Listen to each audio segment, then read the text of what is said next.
আজ আপনাদের সাথে শেয়ার করছি নোনতা সুজি, ঝরঝরে নোনতা সুজি। ঝরঝরে করার কিন্তু একটা ট্রিক্স আছে। চলুন তাহলে ভিডিওটা দেখে নিই কি করে ঝরঝরে নোনতা সুজি বানানো। 100 গ্রাম সুজি নিয়েছি। সুজিটাকে প্রথমে শুকনো খোলায় ভেজে নিচ্ছি। এই মিনিট 2 সময় ধরে সুজিটাকে ভেজে নিলাম। হোয়াইট অয়েল দিচ্ছি, সাথে 1 চামচ ঘি দিয়ে দিলাম, 1 চামচ সর্ষে ফোড়নে দিলাম, কয়েকটা কারি পাতা দিয়ে দিলাম। সর্ষে আর কারি পাতাটাকে একটুখানি ক্র্যাক করিয়ে নিচ্ছি। একটা কাঁচা লঙ্কা মাঝখান থেকে চিড়ে দিয়ে দিলাম। অল্প একটু ছোট ছোট করে আলু কেটে নিয়েছি, সেটা দিলাম। খানিকটা গাজর দিয়ে দিলাম। আলু আর গাজরটাকে প্রথমে একটু ভেজে নিচ্ছি। নুন দিয়ে দিলাম যাতে সবজিটা তাড়াতাড়ি কুক হয়ে যায়।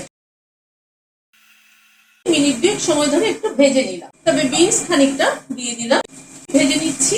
বিনসটাকে দিয়ে একটু নাড়াচাড়া করে নিলাম। একটা পেঁয়াজ কুচিয়ে রেখেছি, সেটা দিয়ে দিলাম। পেঁয়াজটাকে দিয়ে এবার একটু ভেজে নিচ্ছি। খানিকটা আদা কুচি দিয়ে দিলাম।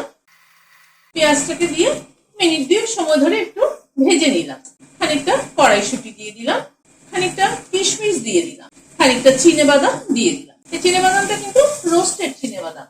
সবকিছুকে দিয়ে আবার একটু ভেজে নিচ্ছি। হলুদ দিয়ে দিলাম কালারের জন্য, নুন দিয়ে দিলাম। এবার সুজিটাকে দিয়ে দিলাম। সবকিছুকে দিয়ে আবার একটুখানি ভেজে নেব। প্রায় 2-3 মিনিট সময় ধরে সুজিটাকে ভালো করে ভেজে নিলাম। ঝরঝরে সুজি বানাতে গেলে এটা কিন্তু আরেকটা ট্রিক্স, যেটা হলো সুজিটাকে ভালো করে ভাজতে হবে আর জলের পরিমাণটা কিন্তু একদম ঠিকঠাক দিতে হবে, সেটা আরেকটা ট্রিক্স। এখানে মেজারিং কাপের 1 কাপ জল নিয়েছি। অল্প অল্প করে জল দেবো, একবারে পুরো জলটা দেবো না। এখানে 1/2 কাপ জল দিলাম। যে জলটুকু দিলাম সেটা যতক্ষণ না পুরো অ্যাবজর্ব হবে ততক্ষণ কিন্তু আর জল দেবো না। 1 চামচ চিনি দিয়ে দিলাম, মিশিয়ে দিচ্ছি। জলটা পুরো টেনে এসেছে। এবার আর অল্প একটু জল দিচ্ছি। গ্যাসের ফ্লেমটা কিন্তু হাইতে রাখতে হবে। যখন জল দিয়ে সুজিটাকে কুক করা হবে তখন গ্যাসের ফ্লেমটাকে হাইতে রাখতে হবে।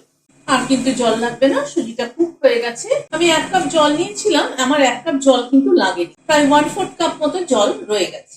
লাস্টে একটা পাতিলেবুর অর্ধেকটা নিয়েছি, তার রস দিয়ে দিচ্ছি।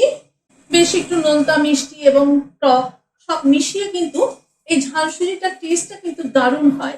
ধনেপাতা কুচি খানিকটা ছড়িয়ে দিলাম, মিশিয়ে নিচ্ছি।